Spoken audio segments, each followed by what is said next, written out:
احمق لوگ کہیں گے کہ مسلمان جس قبلے پر پہلے سے چلے آتے تھے اب اس سے کیوں منہ پھیر بیٹھے؟ تم کہہ دو کہ مشرق اور مغرب سب اللہ ہی کا ہے، وہ جس کو چاہتا ہے سیدھے رستے پر چلاتا ہے، اور اسی طرح ہم نے تم کو امت معتدل بنایا ہے تاکہ تم لوگوں پر گواہ بنو اور پیغمبر آخر الزمان صلی اللہ علیہ وآلہ وسلم تم پر گواہ بنے۔ اور جس قبلے پر تم پہلے تھے اس کو ہم نے اس لیے مقرر کیا تھا کہ معلوم کریں کہ کون ہمارے پیغمبر کا تابع رہتا ہے اور کون الٹے پاؤں پھر جاتا ہے۔ اور یہ بات یعنی تحویل قبلہ لوگوں کو گراں معلوم ہوئی، مگر جن کو اللہ نے ہدایت بخشی ہے وہ اسے گراں نہیں سمجھتے، اور اللہ ایسا نہیں کہ تمہارے ایمان کو یوں ہی ضائع کر دے۔ اللہ تو لوگوں پر بڑا مہربان ہے، صاحب رحمت ہے۔ اے پیغمبر صلی اللہ علیہ وآلہ وسلم،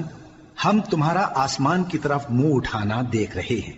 سو ہم تم کو اسی قبلے کی طرف جس کو تم پسند کرتے ہو منہ کرنے کا حکم دیں گے۔ تو اپنا منہ مسجد حرام یعنی خانہ کعبہ کی طرف پھیر لو، اور تم لوگ جہاں ہوا کرو نماز پڑھنے کے وقت اسی مسجد کی طرف منہ کر لیا کرو۔ اور جن لوگوں کو کتاب دی گئی ہے وہ خوب جانتے ہیں کہ یہ نیا قبلہ ان کے پروردگار کی طرف سے حق ہے، اور جو کام یہ لوگ کرتے ہیں اللہ ان سے بے خبر نہیں۔ اور اگر تم ان اہل کتاب کے پاس تمام نشانیاں بھی لے کر آؤ تو بھی یہ تمہارے قبلے کی پیروی نہ کریں، اور تم بھی ان کے قبلے کی پیروی کرنے والے نہیں ہو، اور ان میں سے بھی بعض کے قبلے کے پیرو نہیں۔ اور اگر تم باوجود اس کے کہ تمہارے پاس علم یعنی اللہ کا حکم آ چکا ہے ان کی خواہشوں کے پیچھے چلو گے تو ظالموں میں ہو جاؤ گے۔ جن لوگوں کو ہم نے کتاب دی ہے وہ ان پیغمبر آخر الزمان صلی اللہ علیہ وآلہ وسلم کو اس طرح پہچانتے ہیں جس طرح اپنے بیٹوں کو پہچانا کرتے ہیں، مگر ایک فریق ان میں سے سچی بات کو جان بوجھ کر چھپا رہا ہے۔ اے پیغمبر صلی اللہ علیہ وآلہ وسلم، یہ نیا قبلہ تمہارے پروردگار کی طرف سے حق ہے، تو تم ہرگز شک کرنے والوں میں نہ ہونا، اور ہر ایک شخص کے لیے ایک سمت مقرر ہے جدھر وہ عبادت کے وقت منہ کیا کرتا ہے، تو تم نیکیوں میں سبقت حاصل کرو۔ تم جہاں ہوگے اللہ تم سب کو جمع کرے گا، بے شک اللہ ہر چیز پر قادر ہے۔ اور تم جہاں سے نکلو نماز میں اپنا منہ مسجد حرام کی طرف کر لیا کرو، بے شبہ یہ تمہارے پروردگار کی طرف سے حق ہے، اور تم لوگ جو کچھ کرتے ہو اللہ اس سے بے خبر نہیں۔ اور تم جہاں سے نکلو مسجد حرام کی طرف منہ کر کے نماز پڑھا کرو، اور مسلمانوں تم جہاں ہوا کرو اسی مسجد کی طرف رخ کیا کرو۔ یہ تاکید اس لیے کی گئی ہے کہ لوگ تم کو کسی طرح کا الزام نہ دے سکیں، مگر ان میں سے جو ظالم ہیں وہ الزام دیں تو دیں، سو ان سے مت ڈرنا اور مجھی سے ڈرتے رہنا، اور یہ بھی مقصود ہے کہ میں تم کو اپنی تمام نعمتیں بخشوں، اور یہ بھی کہ تم راہ راست پر چلو۔ جس طرح من جملہ اور نعمتوں کے ہم نے تمہیں میں سے ایک رسول بھیجے ہیں جو تم کو ہماری آیتیں پڑھ پڑھ کر سناتے اور تمہیں پاک بناتے، اور کتاب یعنی قرآن اور دانائی سکھاتے ہیں، اور ایسی باتیں بتاتے ہیں جو تم پہلے نہیں جانتے تھے، سو تم مجھے یاد کیا کرو، میں تمہیں یاد کیا کروں گا، اور میرا احسان مانتے رہنا اور میری ناشکری نہ کرنا۔ اے ایمان والو، صبر اور نماز سے مدد لیا کرو، بے شک اللہ صبر کرنے والوں کے ساتھ ہے۔ اور جو لوگ اللہ کی راہ میں مارے جائیں ان کی نسبت یہ نہ کہنا کہ وہ مرے ہوئے ہیں، وہ مردہ نہیں بلکہ زندہ ہیں، لیکن تم کو شعور نہیں۔ اور ہم کسی قدر خوف اور بھوک اور مال اور جانوں اور میووں کے نقصان سے تمہاری آزمائش کریں گے، اور صبر کرنے والوں کو بشارت سنا دو کہ ان لوگوں پر جب کوئی مصیبت واقع ہوتی ہے تو کہتے ہیں کہ ہم اللہ ہی کا مال ہیں اور اسی کی طرف لوٹ کر جانے والے ہیں۔ یہی لوگ ہیں جن پر ان کے پروردگار کی عنایتیں ہیں اور خصوصی رحمت بھی ہے، اور یہی سیدھے رستے پر ہیں۔ بے شک کوہ صفا اور مروہ اللہ کی نشانیوں میں سے ہیں، تو جو شخص خانہ کعبہ کا حج یا عمرہ کرے اس پر کچھ گناہ نہیں کہ دونوں کے درمیان چکر لگائے، بلکہ یہ ایک نیک کام ہے، اور جو کوئی نیک کام کرے تو اللہ قدردان ہے، دانا ہے۔ جو لوگ ہمارے حکموں اور ہدایتوں کو جو ہم نے نازل کی ہیں کسی غرض فاسد سے چھپاتے ہیں، باوجود کہ ہم نے ان کو لوگوں کے سمجھانے کے لیے اپنی کتاب میں کھول کھول کر بیان کر دیا ہے۔ ایسوں پر اللہ اور تمام لعنت کرنے والے لعنت کرتے ہیں۔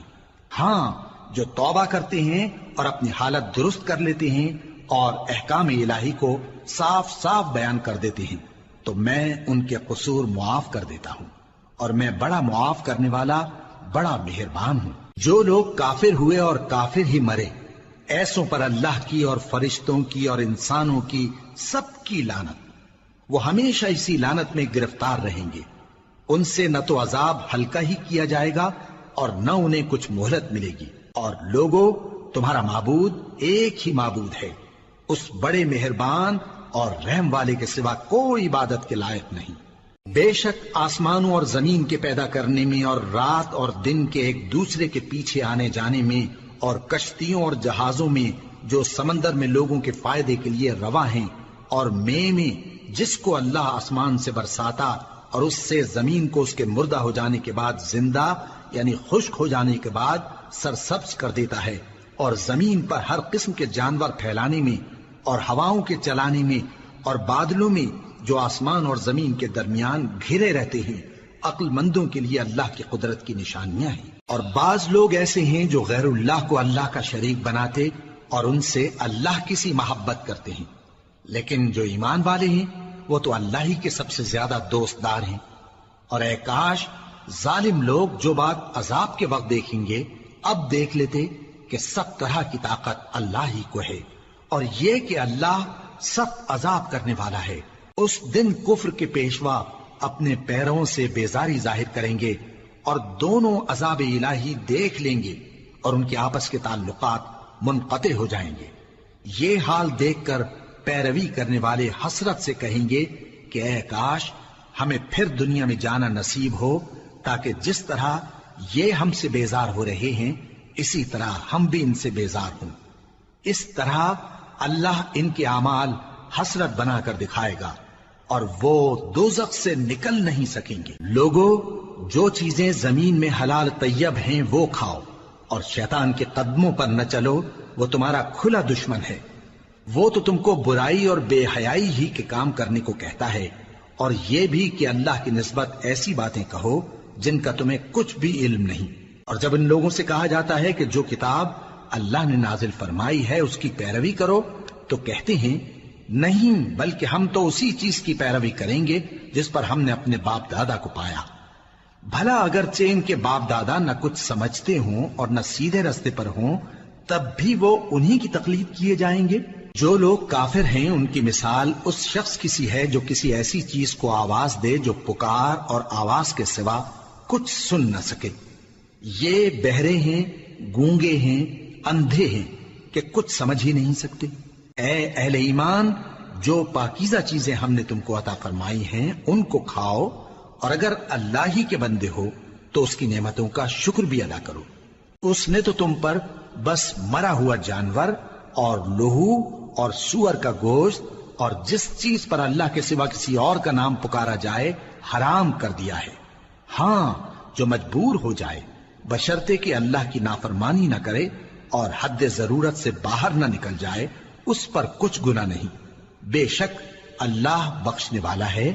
رحم کرنے والا ہے۔ جو لوگ اللہ کی کتاب سے ان آیتوں اور ہدایتوں کو جو اس نے نازل فرمائی ہیں چھپاتے اور ان کے بدلے تھوڑی سی قیمت یعنی دنیاوی منفعت حاصل کرتے ہیں، وہ اپنے پیٹوں میں محض آگ بھرتے ہیں۔ ایسے لوگوں سے اللہ قیامت کے دن نہ کلام کرے گا اور نہ ان کو گناہوں سے پاک کرے گا، اور ان کے لیے دکھ دینے والا عذاب ہے۔ یہ وہ لوگ ہیں جنہوں نے ہدایت چھوڑ کر گمراہی اور بخشش چھوڑ کر عذاب خرید لیا۔ یہ آتش جہنم کی کیسی برداشت کرنے والے ہیں۔ یہ اس لیے کہ اللہ نے کتاب سچائی کے ساتھ نازل فرمائی، اور جن لوگوں نے اس کتاب میں اختلاف کیا وہ ضد میں آ کر نیکی سے دور ہو گئے ہیں۔ نیکی یہی نہیں کہ تم مشرق و مغرب کو قبلہ سمجھ کر ان کی طرف منہ کر لو، بلکہ نیکی یہ ہے کہ لوگ اللہ پر اور روز آخر پر اور فرشتوں پر اور اللہ کی کتاب پر اور پیغمبروں پر ایمان لائیں، اور مال باوجود عزیز رکھنے کے رشتہ داروں اور یتیموں اور محتاجوں اور مسافروں اور مانگنے والوں کو دیں، اور گردنوں کے چھڑانے میں خرچ کریں، اور نماز پڑھیں اور زکات دیں، اور جب عہد کر لیں تو اس کو پورا کریں، اور سختی اور تکلیف میں اور جنگ کے وقت ثابت قدم رہیں۔ یہی لوگ ہیں جو ایمان میں سچے ہیں، اور یہی ہیں جو اللہ سے ڈرنے والے ہیں۔ مومنوں، تم کو مقتولوں کے بارے میں قصاص یعنی خون کے بدلے خون کا حکم دیا جاتا ہے، اس طرح پر کہ آزاد کے بدلے آزاد مارا جائے، اور غلام کے بدلے غلام، اور عورت کے بدلے عورت۔ اور اگر قاتل کو اس کے مقتول بھائی کے قصاص میں سے کچھ معاف کر دیا جائے تو وارث مقتول کو پسندیدہ طریق سے قرارداد کی پیروی یعنی مطالبہ خون بہا کرنا اور قاتل کو خوشخوئی کے ساتھ ادا کرنا چاہیے۔ یہ تمہارے پروردگار کی طرف سے تمہارے لیے آسانی اور مہربانی ہے۔ اب جو اس کے بعد زیادتی کرے اس کے لیے دکھ کا عذاب ہے۔ اور اے اہل عقل، حکم قصاص میں تمہاری زندگانی ہے کہ تم قتل و خونریزی سے بچو۔ تم پر فرض کیا جاتا ہے کہ جب تم میں سے کسی کو موت کا وقت آ جائے تو اگر وہ کچھ مال چھوڑ جانے والا ہو تو ماں باپ اور رشتہ داروں کے لیے دستور کے مطابق وصیت کر جائے۔ اللہ سے ڈرنے والوں پر یہ ایک حق ہے۔ پھر جو شخص وصیت کو سننے کے بعد اس کو بدل ڈالے تو اس کے بدلنے کا گناہ انہی لوگوں پر ہے جو اس کو بدلیں، اور بے شک اللہ سنتا جانتا ہے۔ اب اگر کسی کو وصیت کرنے والے کی طرف سے کسی وارث کی طرفداری یا حق تلفی کا اندیشہ ہو تو اگر وہ وصیت کو بدل کر وارثوں میں صلح کرا دے تو اس پر کچھ گناہ نہیں، بے شک اللہ بخشنے والا ہے، رحم والا ہے۔ مومنوں، تم پر روزے فرض کیے گئے ہیں جس طرح تم سے پہلے لوگوں پر فرض کیے گئے تھے تاکہ تم پرہیزگار بنو۔ روزوں کے دن گنتی کے چند روز ہیں، تو جو شخص تم میں سے بیمار ہو یا سفر میں ہو تو دوسرے دنوں میں روزوں کا شمار پورا کر لے۔ اور جو لوگ روزہ رکھنے کی طاقت رکھیں لیکن رکھیں نہیں، وہ روزے کے بدلے محتاج کو کھانا کھلا دیں۔ اور جو کوئی اپنی مرضی سے زیادہ نیکی کرے تو اس کے حق میں زیادہ اچھا ہے،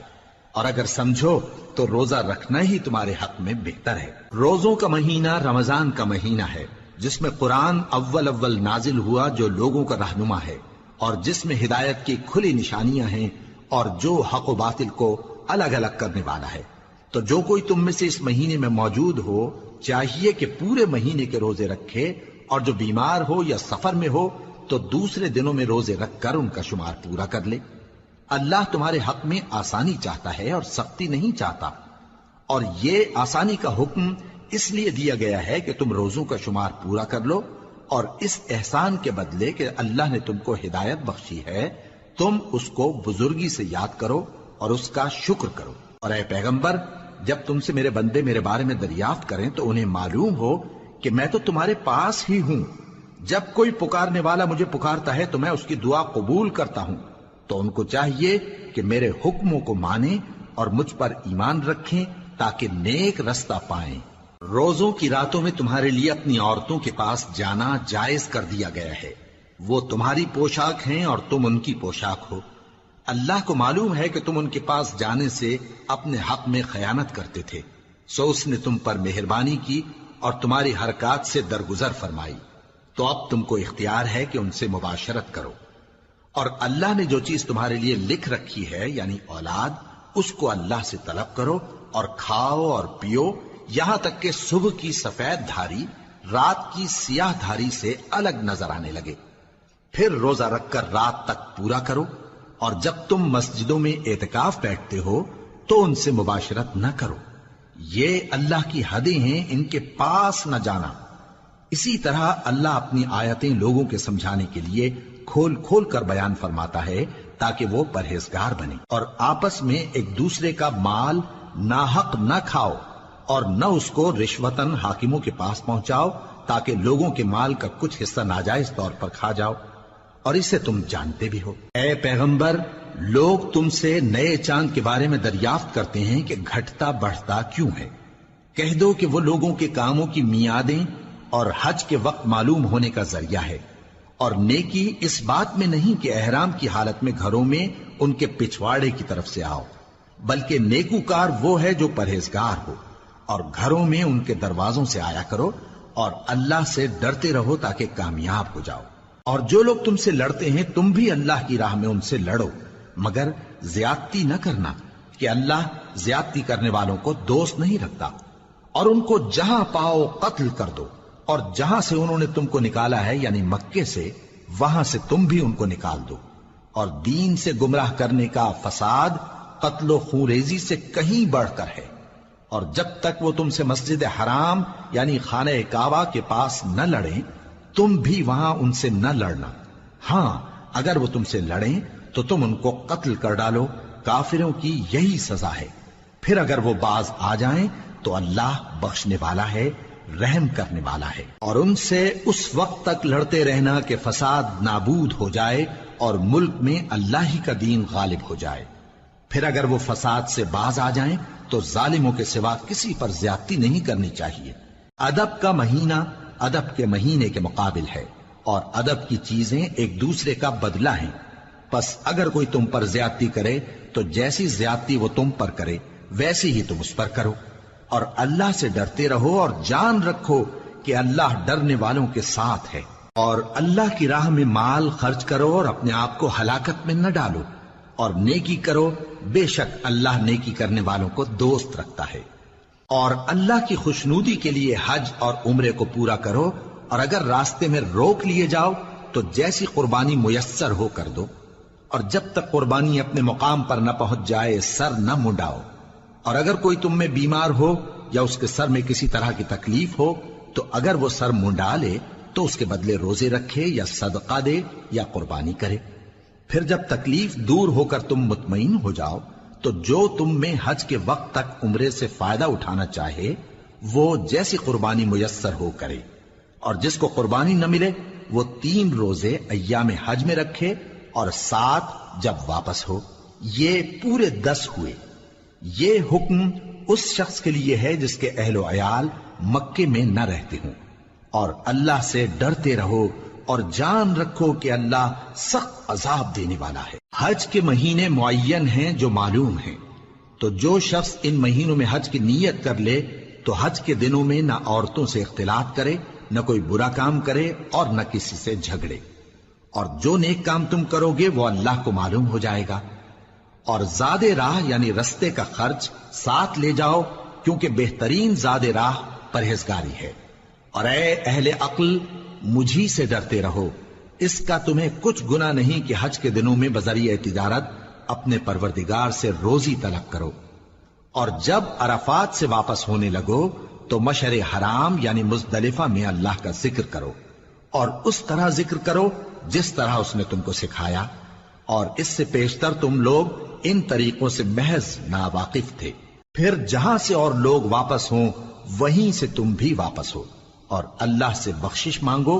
بے شک اللہ بخشنے والا ہے، رحمت کرنے والا ہے۔ پھر جب حج کے تمام ارکان پورے کر چکو تو مینا میں اللہ کو یاد کرو جس طرح اپنے باپ دادا کو یاد کیا کرتے تھے، بلکہ اس سے بھی زیادہ۔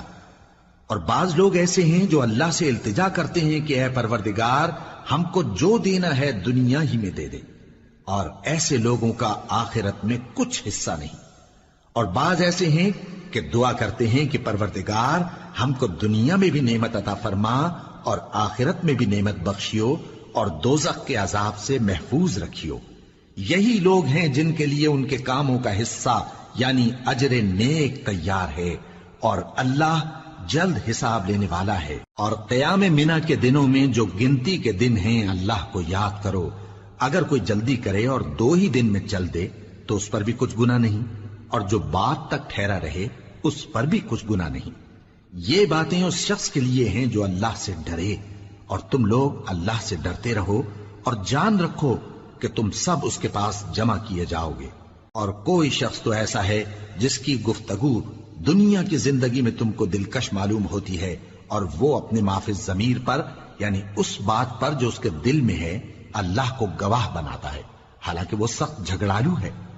اور جب پیٹ پھیر کر چلا جاتا ہے تو زمین میں دوڑتا پھرتا ہے تاکہ اس میں فتنہ انگیزی کرے اور کھیتی کو برباد اور انسانوں اور حیوانوں کی نسل کو نابود کر دے، اور اللہ فتنہ انگیزی کو پسند نہیں کرتا۔ اور جب اس سے کہا جاتا ہے کہ اللہ سے خوف کر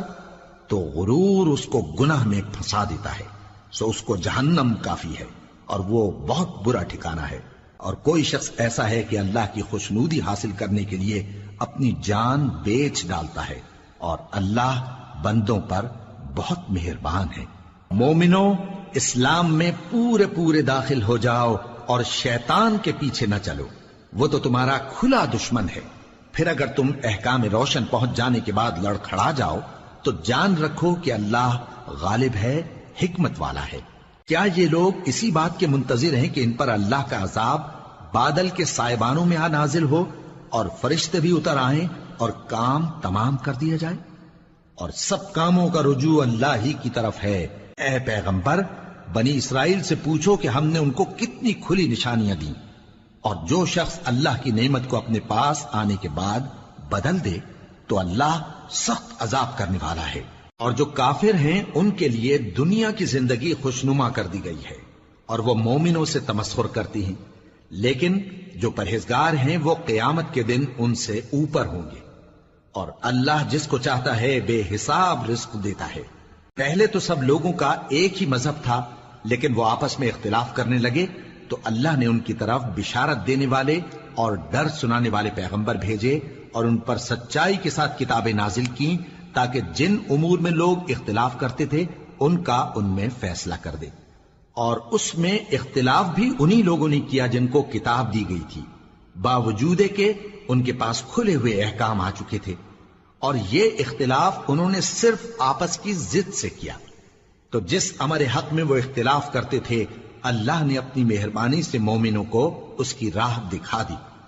اور اللہ جس کو چاہتا ہے سیدھا رستہ دکھا دیتا ہے۔ کیا تم یہ خیال کرتے ہو کہ یوں ہی بہشت میں داخل ہو جاؤ گے، اور ابھی تم کو پہلے لوگوں کی سی مشکلیں تو پیش آئی ہی نہیں؟ ان کو بڑی بڑی سختیاں اور تکلیفیں پہنچیں، اور وہ صعوبتوں میں ہلا ہلا دیے گئے، یہاں تک کہ پیغمبر اور مومن لوگ جو ان کے ساتھ تھے سب پکار اٹھے کہ کب اللہ کی مدد آئے گی۔ دیکھو اللہ کی مدد ان قریب آیا چاہتی ہے۔ اے نبی، لوگ تم سے پوچھتے ہیں کہ اللہ کی راہ میں کس طرح کا مال خرچ کریں۔ کہہ دو کہ جو چاہو خرچ کرو، لیکن جو مال خرچ کرنا چاہو وہ درجہ بدرجہ اہل استحقاق یعنی ماں باپ کو اور قریب کے رشتہ داروں کو اور یتیموں کو اور محتاجوں کو اور مسافروں کو سب کو دو، اور جو بھلائی تم کرو گے اللہ اس کو جانتا ہے۔ مسلمانوں، تم پر اللہ کے رستے میں لڑنا فرض کر دیا گیا ہے، اور وہ تمہیں ناگوار تو ہوگا، مگر عجب نہیں کہ ایک چیز تم کو بری لگے اور وہ تمہارے حق میں بھلی ہو، اور عجب نہیں کہ ایک چیز تم کو بھلی لگے اور وہ تمہارے لیے مضر ہو، اور ان باتوں کو اللہ ہی بہتر جانتا ہے اور تم نہیں جانتے۔ اے پیغمبر، لوگ تم سے عزت والے مہینوں میں لڑائی کرنے کے بارے میں دریافت کرتے ہیں، کہہ دو کہ ان میں لڑنا بڑا گناہ ہے، اور اللہ کی راہ سے روکنا اور اس سے کفر کرنا اور مسجد حرام یعنی خانہ کعبہ میں جانے سے بند کرنا اور اہل مسجد کو اس میں سے نکال دینا جو یہ کفار کرتے ہیں، اللہ کے نزدیک اس سے بھی زیادہ گناہ ہے، اور فتنہ انگیزی خونریزی سے بھی بڑھ کر ہے۔ اور یہ لوگ ہمیشہ تم سے لڑتے رہیں گے، یہاں تک کہ اگر مقدور رکھیں تو تم کو تمہارے دین سے پھیر دیں، اور جو کوئی تم میں سے اپنے دین سے پھر کر کافر ہو جائے گا اور کافر ہی مرے گا تو ایسے لوگوں کے اعمال دنیا اور آخرت دونوں میں برباد ہو جائیں گے، اور یہی لوگ دوزخ میں جانے والے ہیں جس میں ہمیشہ رہیں گے۔ جو لوگ ایمان لائے اور اللہ کے لیے وطن چھوڑ گئے اور کفار سے جنگ کرتے رہے وہی اللہ کی رحمت کے امیدوار ہیں، اور اللہ بخشنے والا ہے، رحمت کرنے والا ہے۔ اے پیغمبر، لوگ تم سے شراب اور جوئے کا حکم دریافت کرتے ہیں، کہہ دو کہ ان میں گناہ بڑے ہیں اور لوگوں کے لیے کچھ فائدے بھی ہیں، مگر ان کے گناہ فائدوں سے کہیں زیادہ ہیں۔ اور یہ بھی تم سے پوچھتے ہیں کہ اللہ کی راہ میں کون سا مال خرچ کریں، کہہ دو کہ جو ضرورت سے زیادہ ہو۔ اس طرح اللہ تمہارے لیے اپنے احکام کھول کھول کر بیان فرماتا ہے تاکہ تم سوچو، یعنی دنیا اور آخرت کی باتوں میں غور کرو۔ اور تم سے یتیموں کے بارے میں بھی دریافت کرتے ہیں، کہہ دو کہ ان کی حالت کی اصلاح بہت اچھا کام ہے، اور اگر تم ان سے مل جل کر رہنا یعنی خرچ اکٹھا رکھنا چاہو تو وہ تمہارے بھائی ہیں، اور اللہ خوب جانتا ہے کہ خرابی کرنے والا کون ہے اور اصلاح کرنے والا کون۔ اور اگر اللہ چاہتا تو تم کو تکلیف میں ڈال دیتا، بے شک اللہ غالب ہے، حکمت والا ہے۔ اور مومنوں مشرک عورتوں سے جب تک وہ ایمان نہ لائیں نکاح نہ کرنا، کیونکہ مشرک عورت خواہ تم کو کیسی ہی بھلی لگے اس سے مومن لونڈی بہتر ہے، اور اسی طرح مشرک مرد جب تک ایمان نہ لائیں مومن عورتوں کو ان کی زوجیت میں نہ دینا، کیونکہ مشرک مرد سے خواہ وہ تم کو کیسا ہی بھلا لگے مومن غلام بہتر ہے۔ یہ مشرک لوگوں کو دوزخ کی طرف بلاتی ہیں، اور اللہ اپنی مہربانی سے بہشت اور بخشش کی طرف بلاتا ہے، اور اپنے حکم لوگوں سے کھول کھول کر بیان کرتا ہے تاکہ نصیحت حاصل کریں۔ اور تم سے حیض کے بارے میں دریافت کرتے ہیں، کہہ دو وہ تو نجاست ہے، سو ایام حیض میں عورتوں سے کنارہ کش رہو، اور جب تک وہ پاک نہ ہو جائیں ان سے مقاربت نہ کرو۔ ہاں جب وہ پاک ہو جائیں تو جس طریق سے اللہ نے تمہیں ارشاد فرمایا ہے ان کے پاس جاؤ، کچھ شک نہیں کہ اللہ توبہ کرنے والوں اور پاک صاف رہنے والوں کو دوست رکھتا ہے۔ تمہاری عورتیں تمہاری کھیتی ہیں، تو اپنی کھیتی میں جس طرح چاہو جاؤ، اور اپنے لیے نیک عمل آگے بھیجو، اور اللہ سے ڈرتے رہو، اور جان رکھو کہ ایک دن تمہیں اس کے روبرو حاضر ہونا ہے۔ اور اے پیغمبر ایمان والوں کو بشارت سنا دو، اور اللہ کے نام کو اس بات کا ہیلا نہ بنانا کہ اس کی قسمیں کھا کھا کر سلوک کرنے اور پرہیزگاری کرنے اور لوگوں میں صلح و سازگاری کرانے سے رک جاؤ، اور اللہ سب کچھ سنتا ہے جانتا ہے۔ اللہ تمہاری لغو قسموں پر تم سے مواخذہ نہیں کرے گا، لیکن جو قسمیں تم قصد دلی سے کھاؤ گے ان پر مواخذہ کرے گا، اور اللہ بخشنے والا ہے بردبار ہے۔ جو لوگ اپنی عورتوں کے پاس جانے کی قسم کھا لیں ان کو 4 مہینے تک انتظار کرنا چاہیے۔ اگر اس عرصے میں قسم سے رجوع کر لیں تو اللہ بخشنے والا ہے، مہربان ہے، اور اگر طلاق کا ارادہ کر لیں تو بھی اللہ سنتا ہے جانتا ہے۔ اور طلاق والی عورتیں 3 حیض تک اپنے تئیں روکے رہیں، اور اگر وہ اللہ اور روز قیامت پر ایمان رکھتی ہیں تو ان کو جائز نہیں کہ اللہ نے جو کچھ ان کے شکم میں پیدا کیا ہے اس کو چھپائیں، اور ان کے خاوند اگر پھر موافقت چاہیں تو اس مدت میں وہ ان کو اپنی زوجیت میں لے لینے کے زیادہ حقدار ہیں۔ اور عورتوں کا حق مردوں پر ویسا ہی ہے جیسے دستور کے مطابق مردوں کا حق عورتوں پر ہے، البتہ مردوں کو عورتوں پر 1 درجہ فضیلت ہے، اور اللہ غالب ہے، صاحب حکمت ہے۔ طلاق صرف 2 بار ہے، یعنی جب 2 دفعہ طلاق دے دی جائے تو پھر عورتوں کو یا تو بطریق شائستہ نکاح میں رہنے دینا ہے یا بھلائی کے ساتھ چھوڑ دینا، اور یہ جائز نہیں کہ جو مہر تم ان کو دے چکے ہو اس میں سے کچھ واپس لے لو۔ ہاں اگر زن و شوہر کو خوف ہو کہ وہ اللہ کی حدوں کو قائم نہیں رکھ سکیں گے تو اگر عورت خاوند کے ہاتھ سے رہائی پانے کے بدلے میں کچھ دے ڈالے تو دونوں پر کچھ گناہ نہیں۔ یہ اللہ کی مقرر کی ہوئی حدیں ہیں، ان سے باہر نہ نکلنا، اور جو لوگ اللہ کی حدوں سے باہر نکل جائیں گے وہ گناہگار ہوں گے۔ پھر اگر شوہر 2 طلاقوں کے بعد تیسری طلاق عورت کو دے دے تو اس کے بعد جب تک عورت کسی دوسرے شخص سے نکاح نہ کر لے اس پہلے شوہر پر حلال نہ ہوگی۔ ہاں اگر دوسرا خاوند بھی طلاق دے دے اور عورت اور پہلا خاوند پھر ایک دوسرے کی طرف رجوع کر لیں تو ان پر کچھ گناہ نہیں، بشرطے کہ دونوں یقین کریں کہ اللہ کی حدوں کو قائم رکھ سکیں گے، اور یہ اللہ کی حدیں ہیں، ان کو وہ ان لوگوں کے لیے بیان فرماتا ہے جو علم رکھتے ہیں۔ اور جب تم عورتوں کو 2 دفعہ طلاق دے چکو اور ان کی عدت پوری ہو جائے تو انہیں یا تو حسن سلوک سے نکاح میں رہنے دو یا بطریق شائستہ رخصت کر دو، اور اس نیت سے ان کو نکاح میں نہ رہنے دینا چاہیے کہ انہیں تکلیف دو اور ان پر زیادتی کرو، اور جو ایسا کرے گا وہ اپنا ہی نقصان کرے گا۔ اور اللہ کے احکام کو ہنسی اور کھیل نہ بناؤ، اور اللہ نے تم کو جو نعمتیں بخشی ہیں اور تم پر جو کتاب اور دانائی کی باتیں نازل کی ہیں جن سے وہ تمہیں نصیحت فرماتا ہے ان کو یاد کرو، اور اللہ سے ڈرتے رہو، اور جان رکھو کہ اللہ ہر چیز سے واقف ہے۔ اور جب تم عورتوں کو طلاق دے چکو اور ان کی عدت پوری ہو جائے تو ان کو اپنے شوہروں کے ساتھ جب وہ آپس میں جائز طور پر راضی ہو جائیں نکاح کرنے سے مت روکو۔ اس حکم سے اس شخص کو نصیحت کی جاتی ہے جو تم میں اللہ اور روز آخر پر یقین رکھتا ہے، یہ تمہارے لیے نہایت خوب اور بہت پاکیزگی کی بات ہے، اور اللہ جانتا ہے اور تم نہیں جانتے۔ اور مائیں اپنے بچوں کو پورے 2 سال دودھ پلائیں یہ حکم اس شخص کے لیے ہے جو پوری مدت تک دودھ پلوانا چاہے، اور دودھ پلانے والی ماؤں کا کھانا اور کپڑا دستور کے مطابق باپ کے ذمے ہوگا۔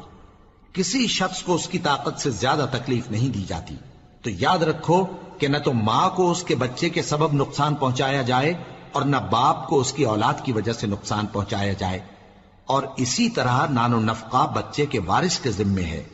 اور اگر دونوں یعنی ماں باپ آپس کی رضامندی اور صلاح سے بچے کا دودھ چھڑانا چاہیں تو ان پر کچھ گناہ نہیں، اور اگر تم اپنی اولاد کو دودھ پلوانا چاہو تو تم پر کچھ گناہ نہیں، بشرطے کہ تم دودھ پلانے والیوں کو دستور کے مطابق ان کا حق جو تم نے دینا کیا تھا دے دو، اور اللہ سے ڈرتے رہو اور جان رکھو کہ جو کچھ تم کرتے ہو اللہ اس کو دیکھ رہا ہے۔ اور جو لوگ تم میں سے مر جائیں اور عورتیں چھوڑ جائیں تو وہ عورتیں 4 مہینے اور 10 دن اپنے آپ کو روکے رہیں، اور جب یہ عدت پوری کر چکیں اور اپنے حق میں پسندیدہ کام یعنی نکاح کر لیں تو تم پر کچھ گناہ نہیں، اور اللہ تمہارے سب کاموں سے واقف ہے۔ اگر تم اشارے کنائے میں عورتوں کو نکاح کا پیغام بھیجو یا نکاح کی خواہش کو اپنے دلوں میں مخفی رکھو تو تم پر کچھ گناہ نہیں۔ اللہ کو معلوم ہے کہ تم ان سے نکاح کا ذکر کرو گے، مگر ایام عدت میں اس کے سوا کے دستور کے مطابق کوئی بات کہہ دو، پوشیدہ طور پر ان سے قول و قرار نہ کرنا، اور جب تک عدت پوری نہ ہو لے نکاح کا پختہ ارادہ نہ کرنا، اور جان رکھو کہ جو کچھ تمہارے دلوں میں ہے اللہ کو سب معلوم ہے، تو اس سے ڈرتے رہو اور جان رکھو کہ اللہ بخشنے والا ہے، حلم والا ہے۔ اور اگر تم عورتوں کو ان کے پاس جانے یا ان کا مہر مقرر کرنے سے پہلے طلاق دے دو تو تم پر کچھ گناہ نہیں، ہاں ان کو دستور کے مطابق کچھ خرچ ضرور دو، یعنی مقدور والا اپنے مقدور کے مطابق دے اور تنگ دست اپنی حیثیت کے مطابق۔ نیک لوگوں پر یہ ایک طرح کا حق ہے۔ اور اگر تم عورتوں کو ان کے پاس جانے سے پہلے طلاق دے دو لیکن مہر مقرر کر چکے ہو تو آدھا مہر دینا ہوگا۔ ہاں اگر عورتیں مہر بخش دیں یا مرد جن کے ہاتھ میں عقد نکاح ہے اپنا حق چھوڑ دیں اور پورا مہر دے دیں تو ان کو اختیار ہے، اور اگر تم مرد لوگ ہی اپنا حق چھوڑ دو تو یہ پرہیزگاری کی بات ہے، اور آپس میں بھلائی کرنے کو فراموش نہ کرنا۔ کچھ شک نہیں کہ اللہ تمہارے سب کاموں کو دیکھ رہا ہے۔ مسلمانوں، سب نمازیں خصوصاً بیچ کی نماز یعنی نماز عصر پورے اہتمام کے ساتھ ادا کرتے رہو اور اللہ کے آگے ادب سے کھڑے رہا کرو۔ پھر اگر تم خوف کی حالت میں ہو تو پیادے یا سوار جس حال میں ہو نماز پڑھ لو۔ پھر جب امن و اطمینان ہو جائے تو جس طریق سے اللہ نے تم کو سکھایا ہے جو تم پہلے نہیں جانتے تھے اللہ کو یاد کرو۔ اور جو لوگ تم میں سے مر جائیں اور عورتیں چھوڑ جائیں وہ اپنی عورتوں کے حق میں وصیت کر جائیں کہ ان کو 1 سال تک خرچ دیا جائے اور گھر سے نہ نکالی جائیں۔ ہاں اگر وہ خود گھر سے چلی جائیں اور اپنے حق میں پسندیدہ کام یعنی نکاح کر لیں تو تم پر کچھ گناہ نہیں، اور اللہ زبردست ہے، حکمت والا ہے۔ اور مطلقہ عورتوں کو بھی دستور کے مطابق نان و نفقہ دینا چاہیے، پرہیزگاروں پر یہ بھی حق ہے۔ اسی طرح اللہ اپنے احکام تمہارے لیے بیان فرماتا ہے تاکہ تم سمجھو۔ بھلا تم نے ان لوگوں کو نہیں دیکھا جو شمار میں ہزاروں ہی تھے اور موت کے ڈر سے اپنے گھروں سے نکل بھاگے تھے؟ تو اللہ نے ان کو حکم دیا کہ مر جاؤ، پھر ان کو زندہ بھی کر دیا۔ کچھ شک نہیں کہ اللہ لوگوں پر مہربانی رکھتا ہے، لیکن اکثر لوگ شکر نہیں کرتے۔ اور مسلمانوں، اللہ کی راہ میں جہاد کرو اور جان رکھو کہ اللہ سب کچھ سنتا ہے، سب کچھ جانتا ہے۔ کون ہے کہ اللہ کو قرض حسنہ دے کہ وہ اس کے بدلے اس کو کئی گنا زیادہ دے گا، اور اللہ ہی روزی کو تنگ کرتا اور وہی اسے کشادہ کرتا ہے، اور تم اسی کی طرف لوٹ کر جاؤ گے۔ بھلا تم نے بنی اسرائیل کی ایک جماعت کو نہیں دیکھا جس نے موسیٰ کے بعد اپنے پیغمبر سے کہا کہ آپ ہمارے لیے ایک بادشاہ مقرر کر دیں تاکہ ہم اللہ کی راہ میں جہاد کریں؟ پیغمبر نے کہا کہ اگر تم کو جہاد کا حکم دیا جائے تو ایسا تو نہیں کہ لڑنے سے پہلو تہی کرو۔ وہ کہنے لگے کہ ہم اللہ کی راہ میں کیوں نہ لڑیں گے جبکہ ہم وطن سے خارج اور بال بچوں سے جدا کر دیے گئے۔ پھر جب ان کو جہاد کا حکم دیا گیا تو چند اشخاص کے سوا سب پھر گئے، اور اللہ ظالموں سے خوب واقف ہے۔ اور پیغمبر نے ان سے یہ بھی کہا کہ اللہ نے تم پر طالوت کو بادشاہ مقرر فرمایا ہے، وہ بولے کہ اسے ہم پر بادشاہی کا حق کیوں کر ہو سکتا ہے؟ اس سے بڑھ کر بادشاہی کے مستحق تو ہم ہیں، اور اس کے پاس تو بہت سی دولت بھی نہیں۔ پیغمبر نے کہا کہ اللہ نے اس کو تم پر فضیلت دی ہے اور بادشاہی کے لیے منتخب فرمایا ہے۔ اس نے اسے علم بھی بہت سا بخشا ہے اور تن و توش بھی بڑا عطا کیا ہے، اور اللہ کو اختیار ہے جسے چاہے بادشاہی بخشے، وہ بڑا کشائش والا ہے، دانا ہے۔ اور پیغمبر نے ان سے کہا کہ ان کی یعنی طالوت کی بادشاہی کی نشانی یہ ہے کہ تمہارے پاس وہ صندوق آئے گا جس کو فرشتے اٹھائے ہوئے ہوں گے، اس میں تمہارے پروردگار کی طرف سے تسلی بخشنے والی چیز ہوگی اور کچھ اور چیزیں بھی ہوں گی جو موسیٰ اور ہارون چھوڑ گئے تھے۔ اگر تم ایمان رکھتے ہو تو یہ تمہارے لیے ایک بڑی نشانی ہے۔ غرض جب طالوت فوجیں لے کر روانہ ہوا تو اس نے ان سے کہا کہ اللہ ایک نہر سے تمہاری آزمائش کرنے والا ہے، جو شخص اس میں سے پانی پی لے گا اس کی نسبت تصور کیا جائے گا کہ وہ میرا نہیں، اور جو نہ پیے گا وہ سمجھا جائے گا کہ میرا ہے۔ ہاں اگر کوئی ہاتھ سے چلو بھر پانی لے لے تو خیر۔ جب وہ لوگ نہر پر پہنچے تو چند آدمیوں کے سوا سب نے پانی پی لیا۔ پھر جب طالوت اور مومن لوگ جو اس کے ساتھ تھے نہر کے پار ہو گئے تو کہنے لگے کہ آج ہم میں جالوت اور اس کے لشکر سے مقابلہ کرنے کی طاقت نہیں۔ جو لوگ یقین رکھتے تھے کہ ان کو اللہ کے روبرو حاضر ہونا ہے، وہ کہنے لگے کہ بسا اوقات تھوڑی سی جماعت نے اللہ کے حکم سے بڑی جماعت پر فتح حاصل کی ہے، اور اللہ ثابت قدم رہنے والوں کے ساتھ ہے۔ اور جب وہ لوگ جالوت اور اس کے لشکر کے مقابل میں آئے تو اللہ سے دعا کی کہ اے پروردگار، ہم پر صبر کے دہانے کھول دے اور ہمیں لڑائی میں ثابت قدم رکھ اور لشکر کفار پر فتح یاب کر۔ تو طالوت کی فوج نے اللہ کے حکم سے ان کو شکست دے دی، اور داؤد نے جالوت کو قتل کر ڈالا، اور اللہ نے ان کو بادشاہی اور دانائی بخشی اور جو کچھ چاہا سکھایا۔ اور اگر اللہ لوگوں کو ایک دوسرے پر چڑھائی اور حملہ کرنے سے نہ ہٹاتا رہتا تو کرۂ ارض تباہ ہو جاتا، لیکن اللہ اہل عالم پر بڑا مہربان ہے۔ یہ اللہ کی آیتیں ہیں جو ہم تم کو سچائی کے ساتھ پڑھ کر سناتے ہیں، اور اے محمد صلی اللہ علیہ وآلہ وسلم تم بلا شبہ پیغمبروں میں سے ہو۔